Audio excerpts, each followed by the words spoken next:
Christophe Couvi, secrétaire national unité SGP. Vous êtes à l'origine notamment donc, de cet appel au service minimum sur tout le territoire national après le placement en détention provisoire d'un de vos collègues.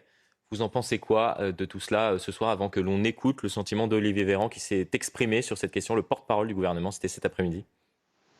Ouais, bonsoir. Oui, alors effectivement, on a lancé ce mouvement parce que déjà, si on lance le mouvement, c'est aussi qu'il y a une grogne. Et ça fait 3 semaines qu'on dit à notre exécutif, aussi au président, que les policiers sont en colère contre l'exécutif, notamment par rapport à, encore une fois, à cette histoire de mettre les policiers en détention provisoire. Enfin, on n'est pas des voyous, on n'est pas, encore une fois, des voleurs, on n'est pas des ripoux. Là, on pourrait comprendre, vous voyez, des ripoux, des collègues qui touchent à la drogue, à la rigueur. Mais là, non, là, on fait le job. Moi, 2 choses, effectivement, et ça gronde dans toute la France, c'est en train de prendre. Il y a 3 choses qu'il faut voir. Déjà, il faut remettre le contexte. C'est-à-dire que sur Marseille, les collègues, ça fait la 4e ou 5e nuit où il y a des exactions dans Marseille. Marseille est à feu et à sang.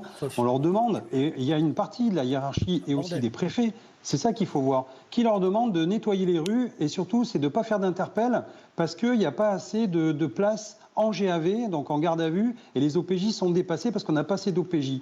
Donc en fait, on leur dit, voilà, maintenant il faut sauver la République, allez dans la rue et faites du nettoyage.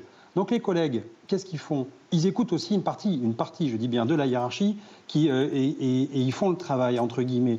Sauf que vous accumulez le stress, la fatigue, 4 nuits à faire la guerre dans la rue, et à cela, j'allais dire aussi, il faut faire attention, il y avait 2 collègues marseillais qui étaient passés à tabac, dont un qui était vraiment à l'hôpital et en mal en point, et l'autre qui avait pris des coups de couteau. Il y a tout ça, en fait, il y a toute cette émotion. Jean-Christophe Couvi. Le monde à l'envers. Oui, moi je souligne effectivement, c'est la première fois dans ce pays qu'on a vu des images comme ça. Enfin, 2005 à côté, c'était presque pour un score pour enfants. Là, c'était vraiment, c'était terrible. Et donc, du coup, il faut remettre tout dans un contexte. Après, il y a le fond et la forme. Sur le fond, encore une fois, qu'il y ait une enquête, c'est pas dérangeant. C'est normal, il y a une enquête, on doit répondre. C'est la forme, effectivement. Et la forme, ça passe très très mal. Et il faut savoir que nous, on attire l'attention sur la précarité des policiers qui sont mis en cause. Et effectivement, pour l'instant, ils doivent bénéficier de la présomption d'innocence. Et donc, c'est là-dessus.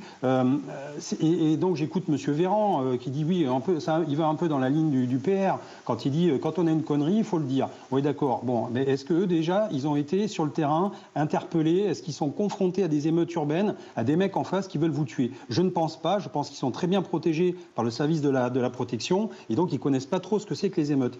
Et si même j'allais dire, un collègue a éventuellement fauté, je dis bien éventuellement, ça encore une fois, c'est l'enquête qui dira, et le procès, il ne doit pas être livré à lui-même et abandonné par tous. Et c'est ça où nous, policiers, on le voit d'ailleurs, il y a des collègues qui les ont attendus à la sortie, qui ont applaudi, et c'est en fait, on se serre les coudes parce que personne ne nous les serre. Et si vous voulez, à chaque fois qu'on nous dit oui, par exemple, regardez le rodéo, par exemple, avec le choc tactique, et nous on le dit, attention, à la fin, le policier sera tout seul devant la juridiction, et on a beau dire, beau faire, il sera toujours seul, et c'est lui qui sera représenté tout seul, il sera abandonné par tout le monde. Et on le voit, et l'exécutif a ce talent pour tout de suite se dégager en disant, laissons faire la justice, et là vous voyez, il a fait une connerie, il doit payer. Je suis désolé, pour l'instant, la connerie, elle n'est pas encore avouée, elle n'est pas encore prouvée, et c'est le procès qui l'approuvera si connerie il y a. Et comme on dit toujours, si on a fauté, eh bien écoutez, on assume nos actes et on répondra de nos actes. Mais encore une fois, c'est la forme. Et là-dessus, les collègues sont très remontés parce qu'encore une fois, on n'est pas respecté, on veut de la dignité. Normalement, l'administration est obligée, ça s'appelle la protection fonctionnelle.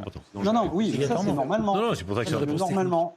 Et donc, sauf qu'en fait, normalement... Normalement, parce que des fois, ça n'est pas comme ça, quoi. Ah ben non, parce que nous, on bataille justement pour que justement l'administration elle prenne en compte le référé.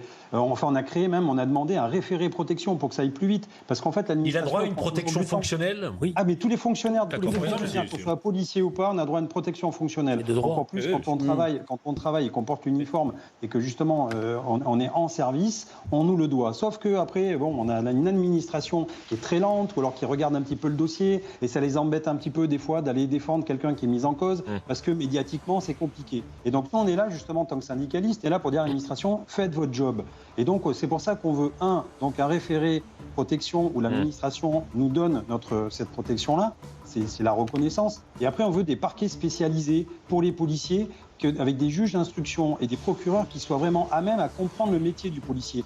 Il y a un manque d'homogénéité, si vous voulez, entre des parquets un peu plus spécialisés comme à Paris et en province, où il y a des juges d'instruction qui reçoivent ça, qui sont de permanence, qui reçoivent une affaire avec des policiers à l'usage de l'arme, qui ne savent pas comment gérer. Et en fait, on demande justement des parquets spécialisés. Merci beaucoup.